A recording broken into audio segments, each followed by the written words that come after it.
नमस्कार मित्रमैत्रिणींनो, स्पर्धा परीक्षा रिव्हिजन या माझ्या YouTube चॅनलवरती तुम्हा सर्वांचं पुन्हा एकदा स्वागत आहे। आजच्या व्हिडिओमध्ये आपण भारताची राज्यघटना, भारताचं संविधान, इंडियन पॉलिटी आणि पंचायत राज या वेगवेगळ्या विषयांवरती वेगवेगळे प्रश्न उत्तर पाहणार आहोत। ठीक आहे, प्रश्न संच क्रमांक 1 आहे हा। टोटल 30 प्रश्न असणार आहेत, कोणीही जागेवरून उठायचं नाही आहे। 30च्या 30 प्रश्न तुम्हाला सोडवायचे आहेत। 15 ते 20 मिनिटांचा वेळ लावा आणि लवकरात लवकर प्रश्नांची उत्तरे देण्याचा प्रयत्न करा। आणि त्याचबरोबर आज आपण इंग्रजी या विषयाची रिव्हिजन सुद्धा करणार आहोत। हे तुम्हाला व्हिडिओच्या शेवटी पाहायला मिळणार आहे, त्यासाठी तुम्ही व्हिडिओ शेवटपर्यंत पहा। तुम्हाला माझा व्हिडिओ आवडला तर चॅनलला सबस्क्राइब करा, व्हिडिओला लाईक करा, व्हिडिओ शेअर करा आणि बेल आयकॉन वरती क्लिक करायला विसरू नका। ठीक आहे, चला तर मग सुरुवात करूयात आजच्या आपल्या सेशनला। आपला पहिला प्रश्न आहे प्रश्न क्रमांक 1, भारतीय संविधान केव्हा लागू करण्यात आले आहे? ऑप्शन्स नीट पहा, उत्तर देताना घाई करू नका, योग्य उत्तराला टिक करा। ठीक आहे, या प्रश्नाचं योग्य उत्तर आहे ऑप्शन बी 26 जानेवारी 1950। पुढचा प्रश्न पाहूयात आता काय आहे तो। अध्यक्ष किंवा सदस्य म्हणून पदग्रहण करण्याच्या दिवशी लोकपाल यांचे कमीत कमी वय किती असले पाहिजे? या प्रश्नाचं योग्य उत्तर आहे ऑप्शन बी 45 पेक्षा कमी नाही। ठीक आहे, आता प्रश्न क्रमांक 3 कडे वळूयात आपण। प्रश्न क्रमांक 3 आहे लोकायुक्त ही संस्था टिंब स्तरावर काम करते। मुलांनो, मी प्रश्न वाचायच्या अगोदर तुम्ही उत्तर द्यायची आहेत। तुम्ही मनातल्या मनात प्रश्न वाचा, उत्तर द्या आणि पुढच्या प्रश्नाकडे वळा। ठीक आहे, जास्त वेळ वाया नका घालू, कारण स्पर्धा परीक्षांमध्ये टाइम मॅनेजमेंट खूप जरुरी आहे। म्हणजे तुम्हाला 15 ते 20 मिनिटाचा वेळ असतो एक विषय सोडवायला, इतिहास किंवा भूगोल, आणि तुम्हाला 25 ते 30 प्रश्न असतात। ठीक आहे, तर प्रश्नपत्रिका सोडवताना आपण टाइम सुद्धा मॅनेज नीट करणार आहोत। ठीक आहे, आता या प्रश्नाचं योग्य उत्तर आहे ऑप्शन सी, राज्य म्हणजे लोकायुक्त ही संस्था राज्य स्तरावरती काम करते। आता प्रश्न क्रमांक 4 पाहूयात आपण। उच्च न्यायालयाच्या मुख्य न्यायमूर्तींची नेमणूक कोण करतो? पटकन आठवा, तुम्ही अभ्यास केला असेल ना, तर या प्रश्नाचं उत्तर तुम्ही कमेंट बॉक्स मध्ये द्या। तुम्हाला सर्वच प्रश्नांची उत्तरं कमेंट बॉक्स मध्ये द्यायची आहेत आणि 30 पैकी कोणाला किती किती मार्क्स मिळतात हे तुम्ही मला सांगायचं आहे। ठीक आहे, याचं योग्य उत्तर आहे ऑप्शन ए, राष्ट्रपती। आता प्रश्न क्रमांक 5 पाहूयात आपण। सोपा प्रश्न आहे की कठीण प्रश्न आहे? ठीक आहे, नवीन तरतुदीनुसार सर्वोच्च न्यायालयात सरन्यायाधीशांशिवाय किती न्यायाधीश असतात? आठवा पटकन। सर्वोच्च न्यायालय हा टॉपिक तुम्ही केला असेल ना, पटकन उत्तर द्या। याचं योग्य उत्तर आहे ऑप्शन बी 33, म्हणजे सरन्यायाधीश सोडून 33, आणि त्यांना पकडून विचारलं तर 34 उत्तर येणार। ठीक आहे, याच्यामध्ये गफलत करू नका। आता प्रश्न क्रमांक 6 सोडूयात। राज्यपालाचे पद रिकामी झाल्यास कोण तात्पुरते ते पद सांभाळते? राज्यपाल हा टॉपिक तुम्ही केला असेल, मुख्यमंत्री, राज्यपाल, राष्ट्रपती, उपराष्ट्रपती, सर्व टॉपिक तुम्ही नीट व्यवस्थित करायचे आहे। त्याच्यावरती प्रश्न स्पर्धा परीक्षांमध्ये वारंवार विचारले गेलेले आहेत। आता सध्या या प्रश्नाचं उत्तर देऊयात आपण। याचं योग्य उत्तर आहे ऑप्शन सी, मुख्य न्यायाधीश। कोणतं न्यायालय ते पण बघा, उच्च न्यायालय आहे की सुप्रीम कोर्ट म्हणजे सर्वोच्च न्यायालय आहे? तर मुख्य न्यायाधीश, आणि ते सुद्धा उच्च न्यायालयाचे असतात। ठीक आहे, आता प्रश्न क्रमांक 7 सोडूयात। जिल्हा नियोजन मंडळाचे अध्यक्ष कोण असतात? कोण असतात सांगा? जिल्हाधिकारी की विभागीय आयुक्त की पालकमंत्री की जिल्हा परिषद अध्यक्ष? पटकन सांगा। याचं योग्य उत्तर आहे ऑप्शन ए, पालकमंत्री। आता पुढच्या प्रश्नाकडे वळूयात। मी थोडे पटापट प्रश्न उत्तरे घेत आहे, कारण मला तुमचा वेळ जास्त वाया नाही घालवायचा आहे। आपण प्रश्नपत्रिका सोडवत आहोत, तर एका प्रश्नावरती जास्त वेळ आपल्याला नाही वाया घालवायचा आहे। ठीक आहे, आता प्रश्न क्रमांक 8 सोडूयात। मुख्यमंत्र्याचा राजीनामा म्हणजे संपूर्ण मंत्रिमंडळाचा राजीनामा हे विधान टिंब आहे। बरोबर आहे, चूक आहे, अंशतः बरोबर आहे की कसं आहे? या प्रश्नाचं योग्य उत्तर आहे ऑप्शन ए, बरोबर आहे। ठीक आहे, आता प्रश्न क्रमांक आपण 9 सोडूयात। सन 1978च्या 44व्या घटना दुरुस्तीनुसार खालीलपैकी कोणता मूलभूत हक्क काढून घेण्यात आला? 1978 दिलं आहे, 44वी घटना दुरुस्ती, मूलभूत हक्क। 3 शब्दावरून लगेच तुम्हाला उत्तर देता आलं पाहिजे। या प्रश्नाचं योग्य उत्तर असणार आहे ऑप्शन ए, संपत्तीचा अधिकार। आता प्रश्न क्रमांक 10 पाहूयात काय आहे तो. भारतीय राज्यघटनेच्या प्रस्तावनेत कोणत्या संकल्पनेला शेवटचा क्रम दिला आहे? आता तुमची या प्रश्नाची उत्तर देताना डोळ्यापुढे सगळा सरनामा आला पाहिजे, म्हणजे जे पण काय आहे ते की काय दिलेलं आहे. पहिला काय येणार? स्वातंत्र्य, समता, न्याय, बंधुता, आणि शेवटी काय येणार? पटकन आणा आणि या प्रश्नाचं योग्य उत्तर द्या. काय प्रस्तावना आहे ते? याचं योग्य उत्तर आहे ऑप्शन डी, बंधुता. तुम्ही डोळ्यापुढे आणली तर तुम्हाला आठवेल की बंधुता हा शब्द सर्वात शेवटी येतो. ठीक आहे. प्रश्न क्रमांक आता 11 आपण सोडवणार आहोत. भारतीय राज्यघटनेची उद्देश पत्रिका ही टिंबटिंब आहे. महत्वाचा प्रश्न आहे. या व्हिडिओ मधले सर्व प्रश्न महत्वाचे प्रश्न उत्तरे असणार आहेत. बेसिक प्रश्न उत्तरे मी घेतली आहेत. प्रश्न संच 1 आहे म्हणून, कारण ही प्रश्नपत्रिका सोडवताना अशी मुलं असतील की जी पहिल्यांदाच स्पर्धा परीक्षांचा अभ्यास करत आहेत, स्पर्धा परीक्षांच्या अभ्यासाला त्यांनी सुरुवात केलेली आहे. ठीक आहे. तर त्यांच्यासाठी सर्व प्रश्न नवीन असणार आहेत. म्हणून मी सोपे प्रश्न आणि कठीण प्रश्न असे दोन्ही टाईपचे प्रश्न इथे घेणार आहे. सर्व नवीन मुलांसाठी सोपे प्रश्न आहेत. त्यांनी बेसिक पासून सुरुवात करायची, एबीसीडी पासून तुम्ही सुरुवात करा आणि मग कठीण प्रश्न सोडवायला जा. आणि ज्यांना प्रश्नांची उत्तरं माहित आहेत त्यांनी परत एकदा रिव्हिजन करायची आहे. या प्रश्नाचं योग्य उत्तर आहे ऑप्शन बी, राज्यघटनेचा आत्मा. म्हणजेच उद्देश पत्रिका आली की राज्यघटनेचा आत्मा हे तुम्ही लक्षात ठेवायचं आहे. प्रश्न क्रमांक 12, खालीलपैकी कोणत्या पदाचा संविधानात उल्लेख नाही? आठवा, कोणत्या पदाचा संविधानात उल्लेख नाही केलेला आहे ते? उपपंतप्रधान, लोकसभेचे अध्यक्ष, राज्यसभेचे सभापती, विधानसभेचे उपाध्यक्ष. पटकन उत्तर द्यायचे आहे. प्रश्न वाचला की लगेच उत्तर देण्याचा तुम्ही प्रयत्न करायचा आहे. याचं योग्य उत्तर आहे ऑप्शन बी, उपपंतप्रधान. महत्वाचा प्रश्न आहे, लक्षात ठेवायचा आहे. आता प्रश्न क्रमांक 13 आपण सोडवूयात. फाजल अली कमिशनचे सदस्य टिंबटिंब हे होते. आता पटकन आठवा या कमिशन मध्ये कोण कोण सदस्य होते ते आणि लवकरात लवकर उत्तर द्या. ऑप्शन सांगा. याचं योग्य उत्तर आहे ऑप्शन 1, फक्त ए आणि बी म्हणजे अ आणि ब. के एम पणशीकर आणि हृदयनाथ कुंजरू. ठीक आहे. आता प्रश्न क्रमांक 14 सोडूयात. टिंबटिंब हे भारताचे क्षेत्रफळाने सर्वात लहान राज्य केले गेले. हा प्रश्न भूगोलामध्ये पण येतो आणि यात सुद्धा आलेला आहे. खूप महत्वाचा प्रश्न आहे आणि अतिशय सोपा प्रश्न आहे. सर्वांनी या प्रश्नाचं उत्तर माहित पाहिजे. याचं योग्य उत्तर आहे ऑप्शन ए, गोवा. सामान्य ज्ञानचा सुद्धा प्रश्न आहे की भारताचे क्षेत्रफळाने सर्वात लहान राज्य कोणते? तर त्याचं उत्तर येणार गोवा हे राज्य. आता प्रश्न क्रमांक 15 सोडूयात. 17 जून 1948 ला घोषित करण्यात आलेल्या भाषावार प्रांत रचना आयोगाचे अध्यक्ष कोण होते? आणि याचं योग्य उत्तर आहे ऑप्शन ए, न्यायमूर्ती एस के दार. प्रश्न क्रमांक 16 पाहूयात आपण आता काय आहे तो. खालीलपैकी कोणते मुख्यमंत्री मराठवाड्यातील नाहीत? नीट बघा. शंकरराव चव्हाण, अशोकराव चव्हाण, विलासराव देशमुख, सुधाकरराव नाईक. कोणते कोणते मुख्यमंत्री कोणत्या कोणत्या जिल्ह्यातून आलेले आहेत हे तुमच्या डोळ्यापुढे आलं पाहिजे. आणि या प्रश्नाचं योग्य उत्तर आहे ऑप्शन डी, सुधाकरराव नाईक. बाकी जे उरलेले आहेत ते मराठवाड्यामधलेच होते. ठीक आहे. आता प्रश्न क्रमांक 17 आपण सोडवूयात. कोणत्या वर्षी मुंबई उच्च न्यायालयाच्या औरंगाबाद खंडपीठाची स्थापना झाली? मुंबई उच्च न्यायालयाची स्थापना कोणत्या दिवशी झाली हे तुम्ही मला कमेंट बॉक्स मध्ये सांगायचं आहे. सर्वांना याचं उत्तर माहित असेल. आता औरंगाबाद खंडपीठाचं उत्तर आपण पाहूया आणि त्याचं योग्य उत्तर आहे ऑप्शन बी, 1982. ठीक आहे. ज्यांना कोणाला माहित नसेल त्यांनी लगेचच्या लगेच इथे प्रश्न उत्तरे पाठ करायची आहेत.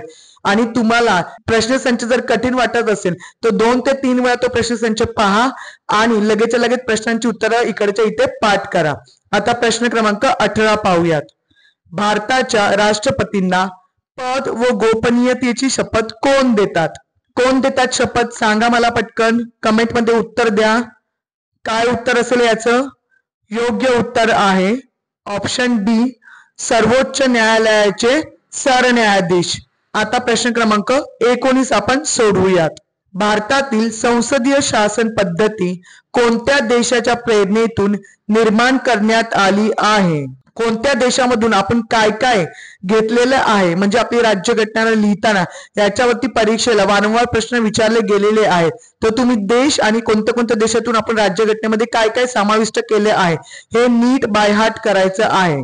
आणि या प्रश्नाचं योग्य उत्तर आहे ऑप्शन बी, इंग्लंड. आता प्रश्न क्रमांक आपण 20 सोडवूयात. ठीक आहे, आपला प्रश्न क्रमांक 20 आहे, भारतीय राज्यघटनेतील 8वे परिशिष्ट खालीलपैकी कोणत्या बाबीशी संबंधित आहे?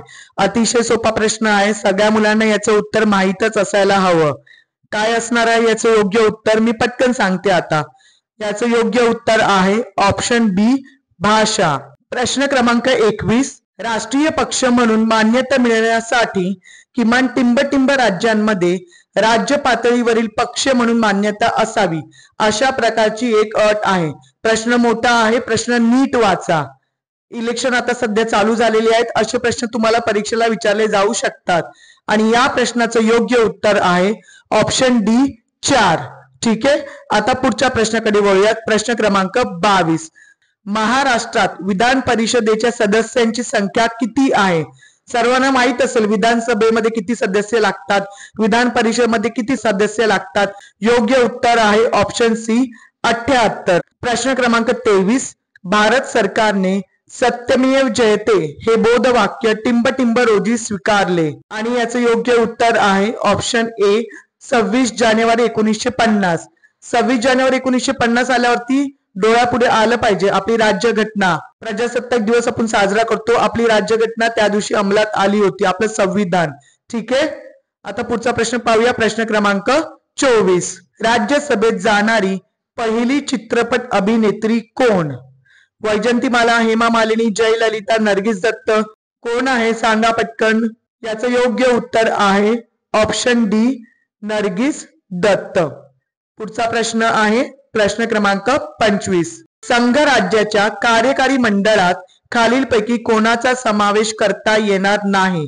प्रश्न नीट वाचा. समावेश करता येणार नाही असं विचारलं आहे. घाई करू नका प्रश्न वाचताना. कधी कधी आपल्याला प्रश्नांची उत्तरं माहीत असतात, आपण काय करतो, वेळ नसतो म्हणून पटापट प्रश्न वाचतो, पटापट उत्तराला टिक करतो आणि नंतर आपल्याला कळतं अरे आपण चुकीच्या उत्तराला टिक केलेलं आहे. ठीक आहे, म्हणून नीट प्रश्न वाचा, नीट उत्तर द्या. याचं योग्य उत्तर आहे ऑप्शन बी, सरन्यायाधीश. मुलांनो, आपले 25 प्रश्न झालेले आहेत आता सोडवून. आता 5च प्रश्न उरलेले आहेत. 30 प्रश्न सोडवल्यानंतर आपल्याला इंग्रजीची रिव्हिजन करायची आहे. त्याचे आपल्याला 4 प्रकारचे फायदे होणार आहेत. एक म्हणजे स्पर्धा परीक्षांमध्ये इंग्रजी हा टॉपिक विचारलेला जातो, त्याच्यामध्ये तुमचं स्पेलिंग एरर हा विषय तुमचा नीट होईल इंग्रजी रिव्हिजनने.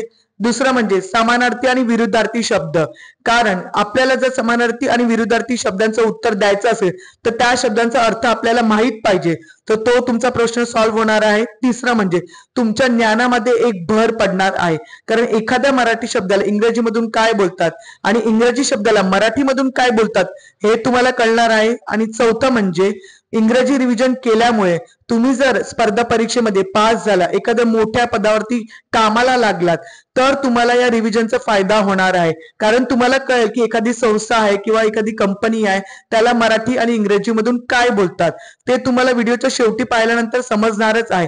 त्यासाठी व्हिडिओ तुम्ही शेवटपर्यंत पहा, रिव्हिजन मिस करू नका. तुम्हाला माझा व्हिडिओ आवडत असेल तर चॅनलला सबस्क्राईब करा, व्हिडिओला लाईक करा, शेअर करा आणि बेल आयकॉन क्लिक करायला विसरू नका. ठीक आहे, आणि 30 प्रश्न सोडवल्यानंतर कोणाकोणाला किती किती मार्क्स मिळतात मला कमेंट बॉक्स मध्ये नक्की कळवायचं आहे.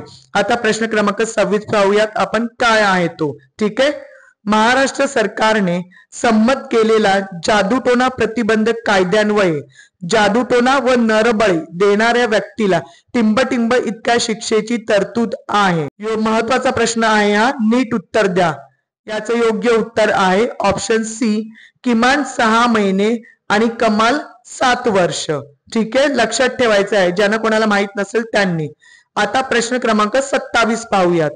भारतीय राज्यघटनेच्या टिंबटिंब कलमान्वये अस्पृश्यतेची प्रथा नष्ट करण्यात आली असून अस्पृश्यता पाळणे हा गुन्हा ठरवण्यात आला आहे. महत्वाचा प्रश्न आहे हा. याचं योग्य उत्तर आहे ऑप्शन ए, 17 म्हणजे कलम 17 अन्वये. ठीक आहे, पुढचा प्रश्न पाहूयात.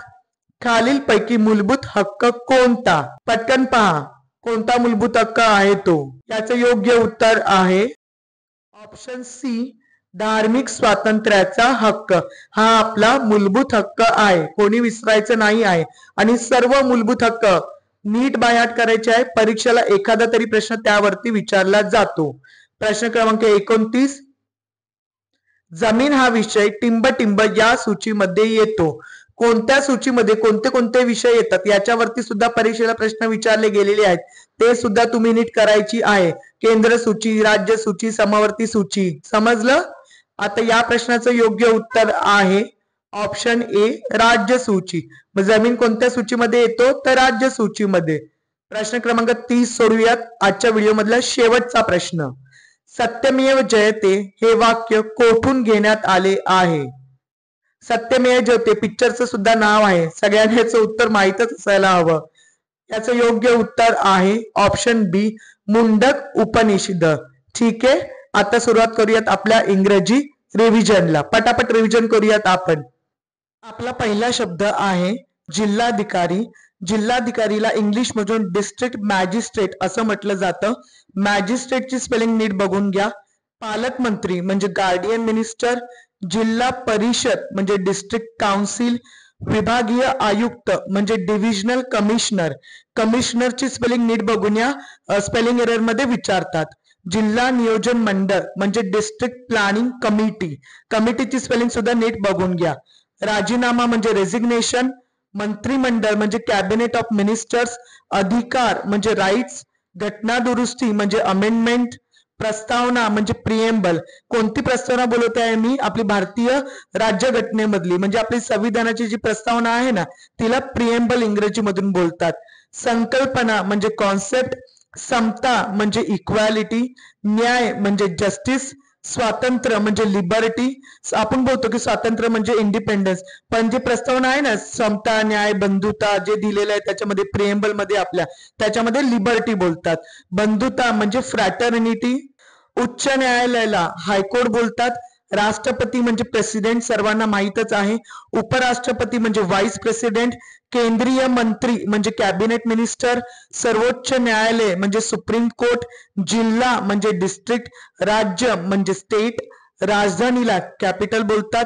संस्था म्हणजे इन्स्टिट्यूशन. इन्स्टिट्यूशनची स्पेलिंग नीट बघून घ्या हा, स्पेलिंग एरर मध्ये विचारतात. सरन्यायाधीश म्हणजे चीफ जस्टिस. राज्यपाल म्हणजे गव्हर्नर. विधानसभा म्हणजे स्टेट लेजिस्लेटिव्ह असेंब्ली. उपराज्यपाल म्हणजे डेप्युटी गव्हर्नर. उपसभापती म्हणजे डेप्युटी चेअरमन. वाक्य म्हणजे सेंटेन्स. जमीन म्हणजे लँड. विषयला सब्जेक्ट बोलतात. राज्य सूची म्हणजे स्टेट लिस्ट. मूलभूत हक्क म्हणजे फंडामेंटल राईट. राज्य घटना म्हणजे कॉन्स्टिट्यूशन, म्हणजे आपलं संविधान आहे ना, इंडियन कॉन्स्टिट्यूशन असं बोलतो आपण त्याला. कलम म्हणजे आर्टिकल. अस्पृश्यता म्हणजे अनटचेबिलिटी. गुन्हा म्हणजे क्राईम. नष्ट करणे म्हणजे अबॉलिश करणे. महाराष्ट्र सरकार म्हणजे महाराष्ट्र गव्हर्नमेंट किंवा गव्हर्नमेंट ऑफ महाराष्ट्र असं आपण बोलतो. शिक्षा म्हणजे पनिशमेंट. किमान म्हणजे मिनिमम. कमाल म्हणजे मॅक्झिमम. प्रतिबंध म्हणजे रेस्ट्रिक्शन. त्याच्यानंतर अध्यक्ष म्हणजे प्रेसिडेंट. सदस्य म्हणजे मेंबर. पदग्रहण करणे म्हणजे अज्युमिंग ऑफिस असं बोलतं त्याला. लोकायुक्त म्हणजे लोक आयुक्त म्हणजे सिव्हिल कमिशनर. लोकपाल म्हणजे डिफेंडर ऑफ पीपल. तुम्ही समजा कोणत्या इंटरव्ह्यूला गेले तर तुम्हाला विचारू शकता की लोकायुक्ताला इंग्लिश मधून काय बोलतात, तर लोकायुक्त याचा अर्थ होतो लोक आयुक्त म्हणजे सिव्हिल कमिशनर. आणि लोकपाल म्हणजे पीपल्स फ्रेंड.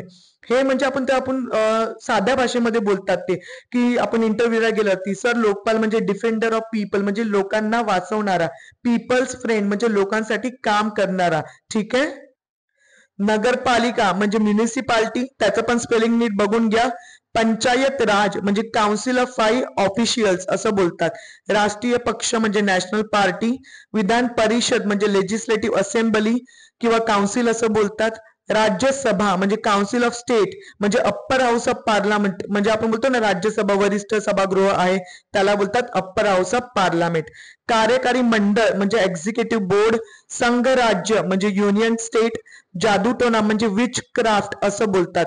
प्रथा म्हणजे कस्टम.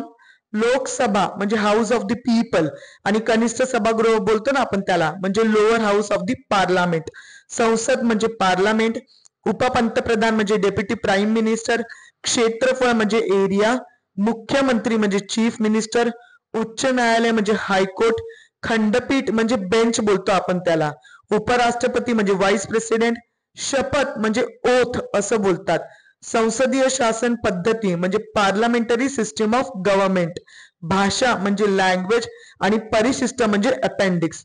मित्रांनो, मी काही शब्द प्रत्येक व्हिडिओमध्ये रिपीट केलेले आहेत, कारण असेही नवीन विद्यार्थी असेल जे माझा व्हिडिओ पहिल्यांदा बघत आहेत, तर त्यांच्यासाठी मी जुने शब्द सुद्धा परत परत इथे रिव्हिजन घेत आहे. ठीक आहे, माझा व्हिडिओ आवडला तर चॅनलला नक्की सबस्क्राईब करा आणि व्हिडिओला लाईक करा, शेअर करा, बेल आयकॉनवर क्लिक करा.